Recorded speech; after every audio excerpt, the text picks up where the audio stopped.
Film का नाम है कटी पतंग, जो कि 1970 में रिलीज हुई थी। और गाने के बोल हैं, जिस गली में तेरा घर ना हो बालमा।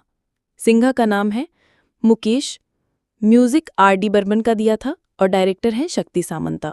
वो जमाना ही कुछ और था, जब एक कलाकार सिर्फ एक्टर नहीं होता था, बल्कि लोगों के दिलों की धड़कन होता था। और जब बात हो राजेश खन्ना जी की, तो समझ लीजिए, सड़कों पर उनकी तस्वीरों को चूमने वाले, उनका नाम सुनते ही झूम उठने वाले, और उनका एक मुस्कुराना जिसे लोग अपनी जिंदगी का सुकून मान लेते थे। आज भी उनका जादू जिंदा है, लेकिन उस दौर के दीवानेपन का एक पल, एक यादगार गीत के जरिए हम आपको दिखाना चाहते हैं। फिल्म थी कटी पतंग और शूटिंग होने वाली थी नैनीताल के झील पर, जहां एक रोमांटिक सीन शूट होना था राजेश खन्ना जी और आशा पारेख जी के बीच।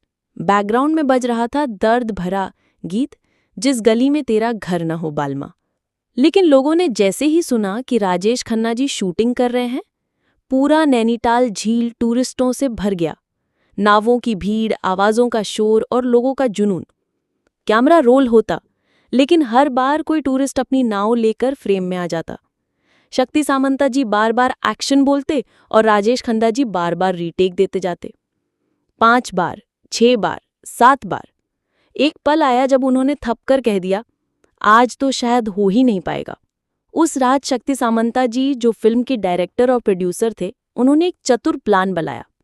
अगले दिन सुबह उन्होंने झील के आसपास की सारी नावों को किराए पर ले लिया और उन सबको एक कोने में बांध दिया। झील अब खाली थी और उसमें सिर्फ एक नाव थी, जिसमें राजेश खन्ना जी और आशा पारेख जी थे। अब ना भीड़ थी, ना आवाज, बस एक सन्नाटा, एक नाव, एक गीत और एक जज्बात। तब शूट हुआ वो परफेक्ट शॉट, जिस गली में तेरा घर ना हो बालमा।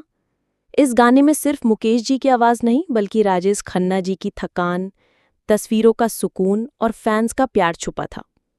आज भी ये गीत बजता है तो सिर्फ सुर नहीं बजते, एक याद गुनगुनाती है, एक कलाकार, एक झील, एक जज्बात और उन हजारों दीवानों की आवाज जो कहते हैं, राजेश खन्ना जी, आप सिर्फ एक हीरो नहीं, हमारे जज्बात थे।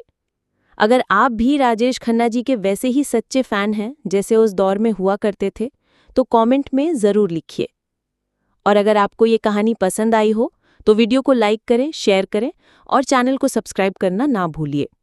दिल से सुनो, क्योंकि पुराने गीत कभी पुराने नहीं होते।